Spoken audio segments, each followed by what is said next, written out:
Hi, I'm Laura with UtahHomesLaura.com and Fathom Realty. Today, I'm going to dive into buyer agent commissions and how they work, and also on the seller side, when they go to list their home, how those commissions work and influence the buyer agency commission. I'm going to go ahead and share my screen with you, and I'm going to show you the contract. So you're off, you're ready to go look at a house, and all of a sudden your agent just whips out this form and they expect you to sign it before you go to look at a house. Well, first of all, they should have talked to you beforehand about this instead of blindsiding you. But I'm going to go ahead and walk you through it so you understand how it works and what this form's all about. Now, in August of 2024, there was a big change in real estate commissions. And one of the big changes is before an agent can show you a property, they have to have an exclusive buyer broker agreement and agency disclosure signed. And that's what this form is right here.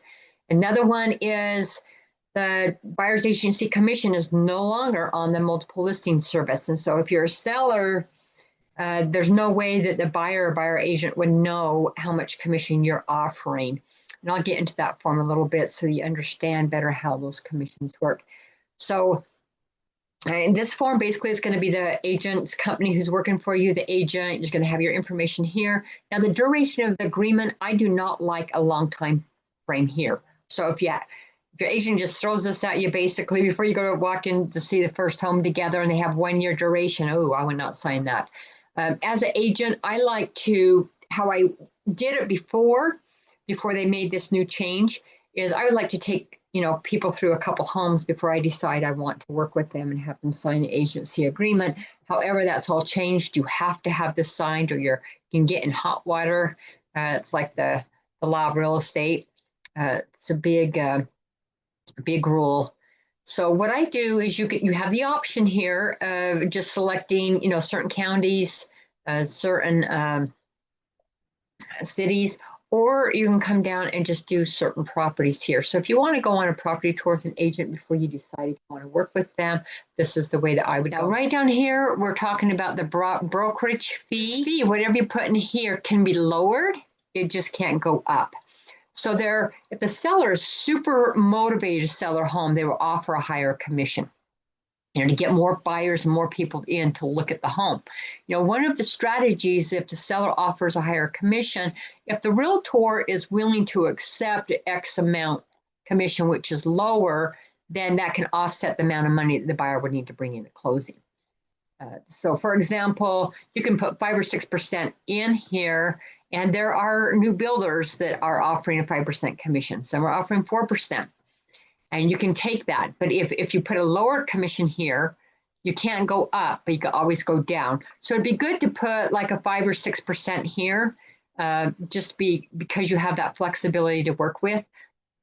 And just make sure you have an agent that's willing to lower that if need be. Okay, this is the exclusive right to sell. So the seller, when they go to list their home, this is one of the many documents that they'll be signing. And there's 3 parts in here that they will have to negotiate with their listing agent. And the first is the fee that they'll be paying their agent.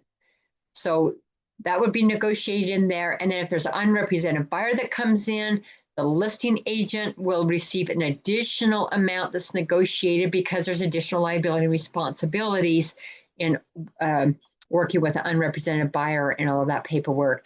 Now, right here, if you have a buyer's agency agreement signed with a buyer's agent, right here is the amount that the seller is willing to contribute right there.